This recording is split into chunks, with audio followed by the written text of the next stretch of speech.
SC ఎస్టీల పట్ల అంతరం ఇంకా కొనసాగుతోందంటూ రాజం ఎమ్మెల్యే కొండ్రు మురళి అసెంబ్లీలో ఆవేదన వ్యక్తం చేశారు. ఇటీవల ఒక దేవాలయానికి గ్రూప్ 1 స్థాయి ఎస్సీ అధికారికి ఆస్పృత్యతతో ప్రవేశం నిరాకరించారని వాపోయారు. ఎస్సీ పారిశ్రామికవేత్తలు తమకు రావాల్సిన సబ్సిడీలను కొందరు రాజకీయ నాయకులు అడ్డుకుంటున్నట్లు గగ్గోలు పెడుతున్నారని సభ దృష్టికి తెచ్చారు. అందర్నీ సమానంగా చూసే సీఎం చంద్రబాబు హయాంలో ఇలా ఎందుకు జరుగుతోంది? ఇలా జరగకుండా అందరికీ సబ్సిడీలు అందేలా చర్యలు తీసుకోవాలని ఎమ్మెల్యే కొండ్రు మురళి కోరారు.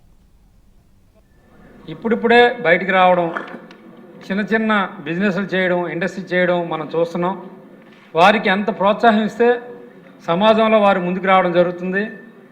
70 సంవత్సరాలు దాటి స్వతంత్రం వచ్చినా ఇప్పటికి కూడా సమాజంలో మరి అంతరాలు ఉన్నాయి.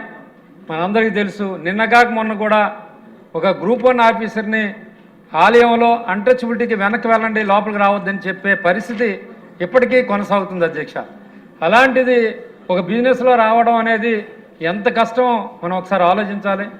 ఈరోజు చాలామంది కొందరు అక్కడున్న లోకల్ పొలిటికల్ లీడర్స్ ఎంటర్ అయ్యి వారికి రావాల్సిన సబ్సిడీని కూడా ఆపుతున్నారు అనేది చాలా గోల పెడుతున్నారు అధ్యక్ష. అందరినీ ఒకలాగా చూసే మరి ముఖ్యమంత్రి మరి ఎందుకు ఇది వస్తుందో బయటికి ఇది రాకున్నా అందరికీ మరి సబ్సిడీస్ వచ్చే విధంగా మరి ఫైనాన్స్ మినిస్టర్ గారు అలాగే మరి ఇండస్ట్రీ మినిస్టర్ గారు ముఖ్యమంత్రి దగ్గరికి వెళ్ళి దీన్ని సాల్వ్ చేయాలని మీ ద్వారా సభ ద్వారా కోరుతున్నారు.